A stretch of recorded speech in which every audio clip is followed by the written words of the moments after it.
So, week 7. Thankfully, this is the last week you're going to see these incineration circuits.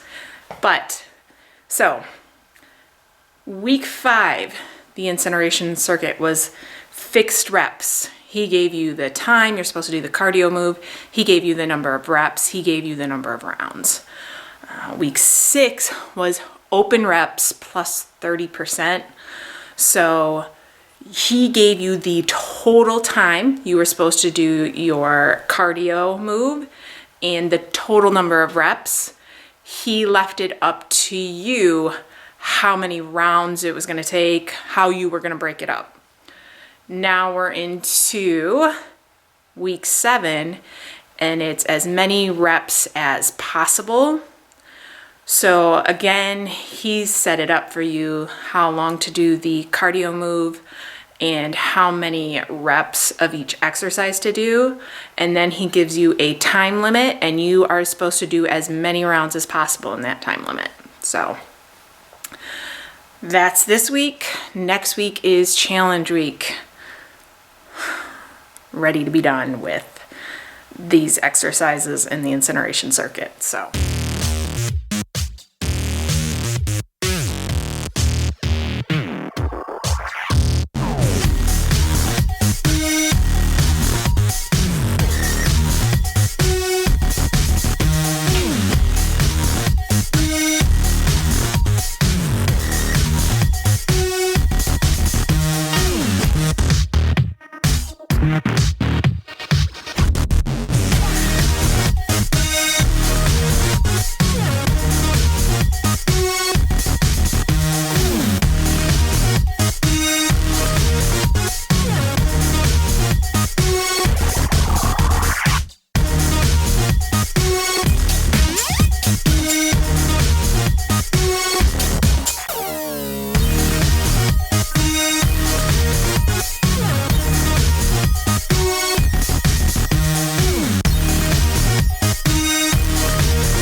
Morning, everybody. I am subbing in a ride on the spin bike for this week's Black Widow burst training, and I think this week it's called Arachnophobia.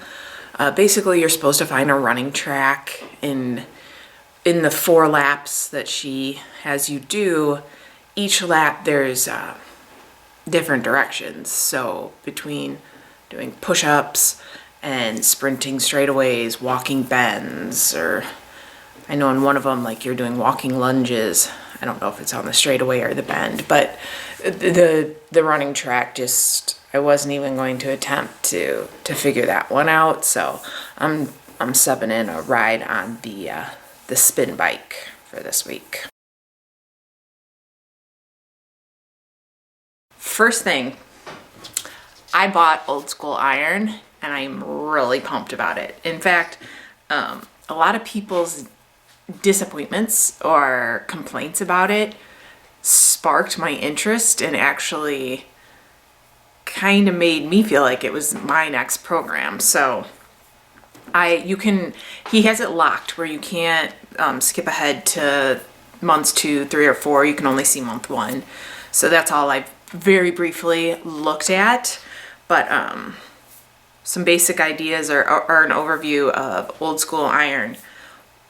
4 months. So this is his first 4-month training program, which if you purchased it, when I purchased it, I think in the first like 5 days it was available. You also got a 5th month, which is Bruce Lee's Dragon program, which also looks pretty cool.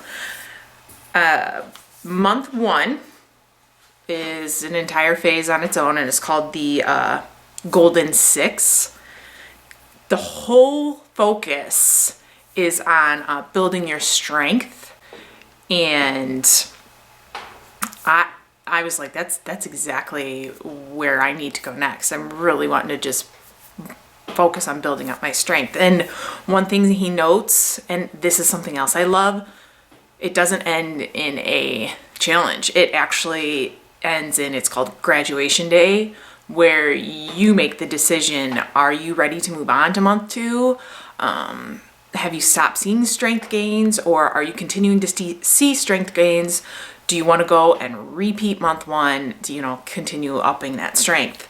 So I'm already know that I will repeat month 1 more than once.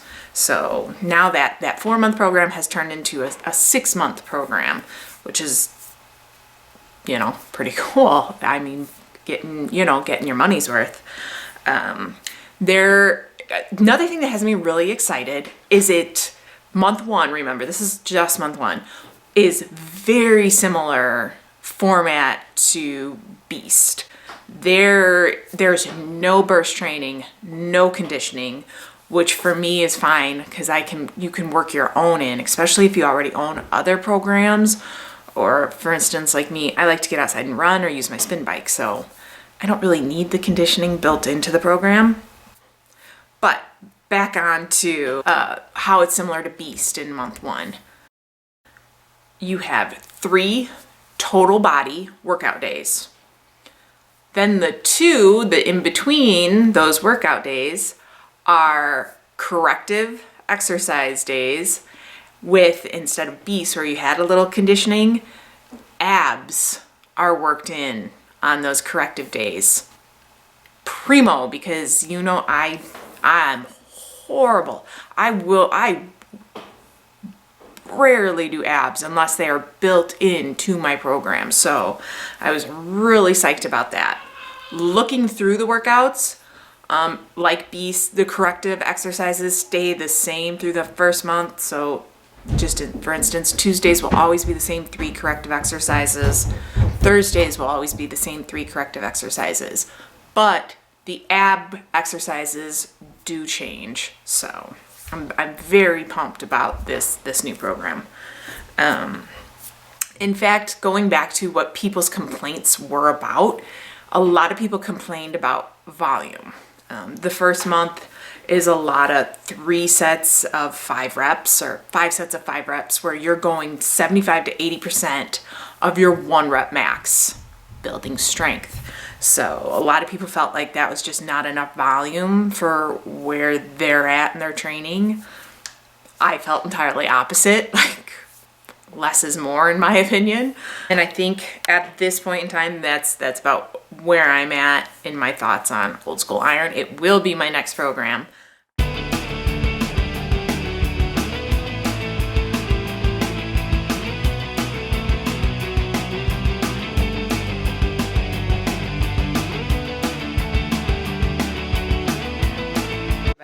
This is by far my favorite of the 4 workouts, this incineration circuit.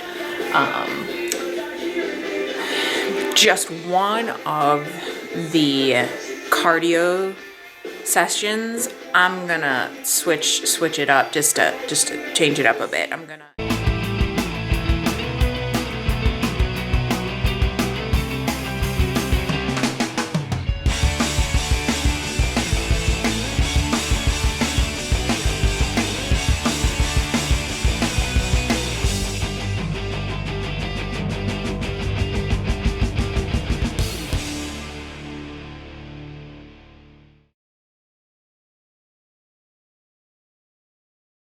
I went keto.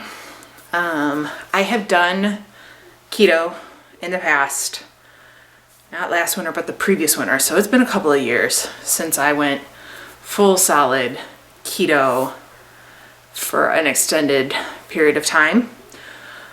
I came to the conclusion, what I was doing, just it has not been working for me. I needed to change.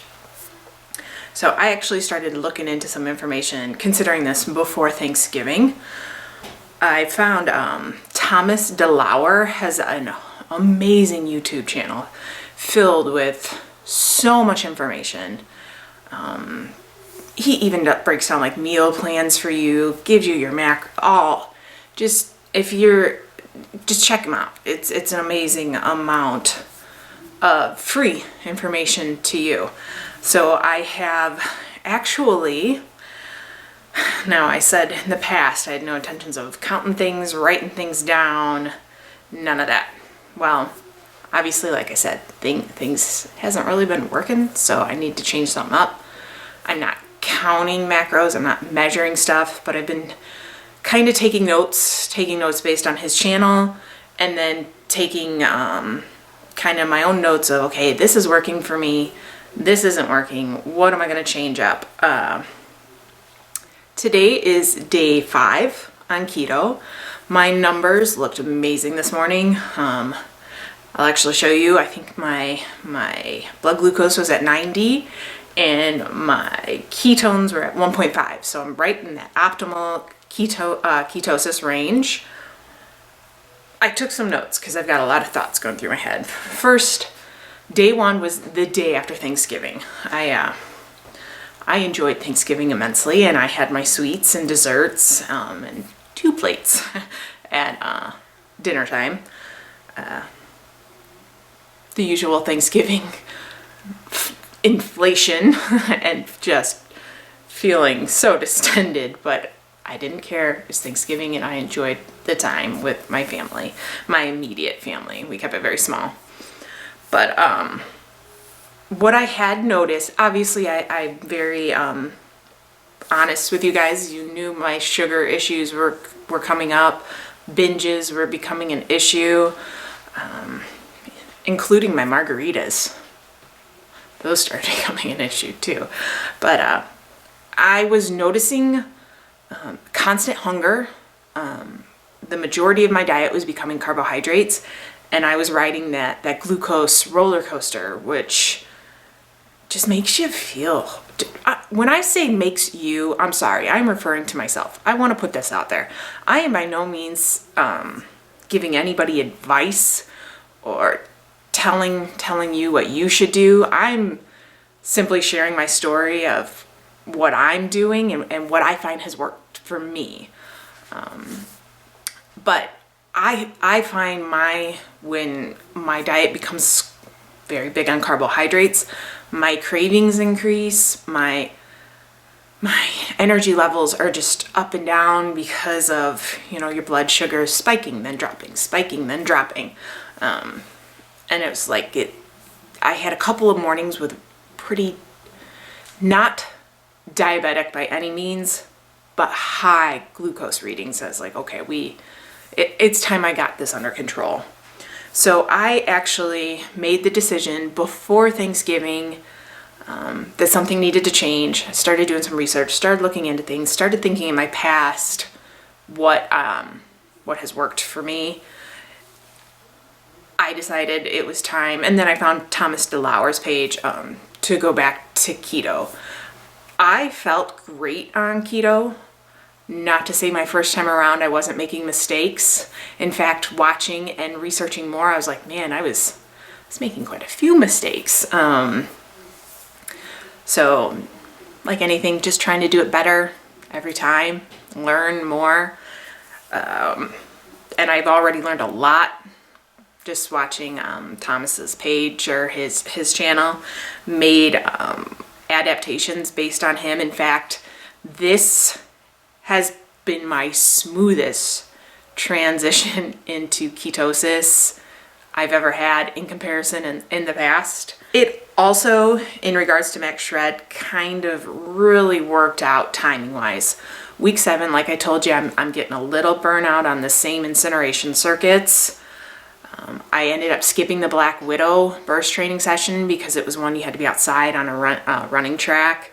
So the program kind of aligned perfectly at this point with going keto, because that first week I have in the past had just not been the greatest. Yesterday I was pretty tired, but I think other factors played in there. And the other thing that you know from this channel, I do like to fast. I find I enjoy the therapeutic benefits. This past year I have attempted to do fasting without going into keto or doing the keto diet. I found my fasting, I was white knuckling it. It was not pleasant. I couldn't do any sort of extended fast. I actually did have a couple of hypoglycemic instances. I have done longer fasts in the past. I was keto before I did it, so I sailed through it pretty smoothly in regards to health concerns or biomechanical concerns.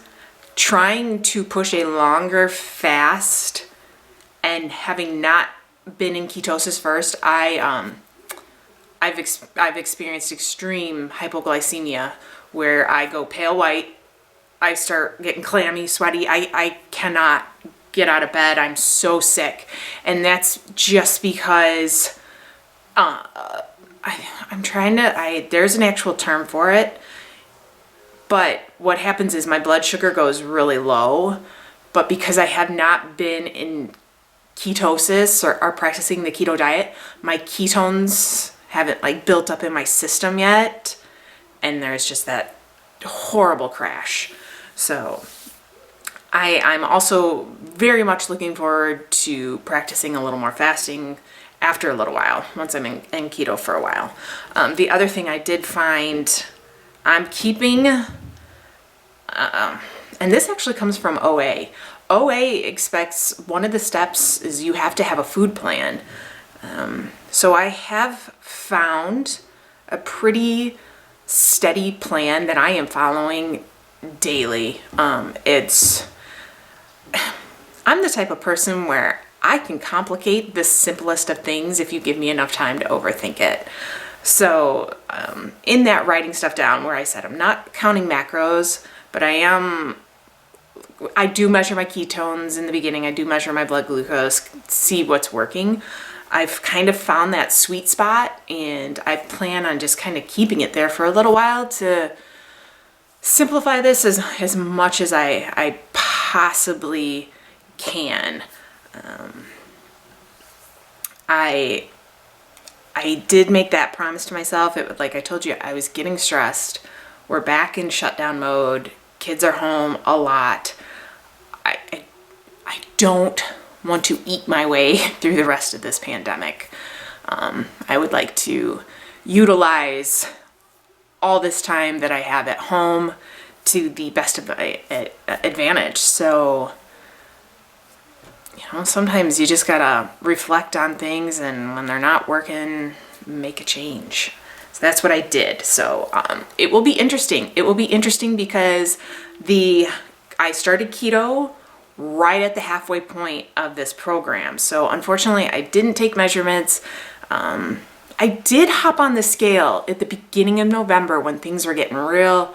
My diet was really going downhill, and I think I was like 154 point something. So the weight had gone up. But I didn't do body fat. I didn't take any actual measurements, but I do still have those from the beginning of the program. So it'll be interesting to see over the last month and a half where the results end up. So far, feeling pretty good. Surprisingly, I have not had any, after having desserts, plenty of desserts on Thanksgiving, I haven't had any sweets cravings. So I did make that switch. I never usually use artificial sweeteners. I've had horrible reactions to like erythritol, and like the monk fruit that I found at the store has erythritol in it. So I have been using little bit of stevia. So I'll keep you updated on the keto and how that's going. So thus far, smoothest transition that I've had, and I've deflated quite immensely after Thanksgiving. So hope everybody had a wonderful Thanksgiving. I will see you for incineration circuit later and workout number 4 of the week, and that'll wrap up week 7.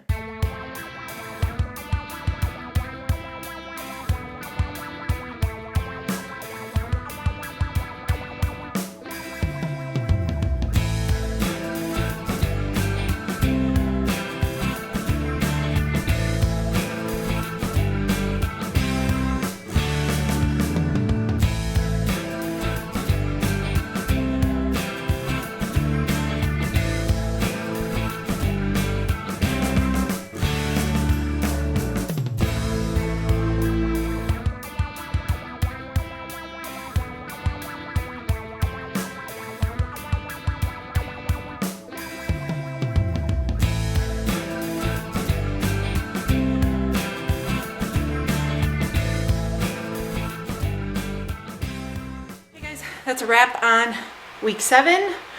Next week, week 8, closing out month 2 of Max Shred. Hope everybody's staying motivated. I will see you next week. It's looking like a rough week. 2 Black Widow burst training sessions and 2 challenges.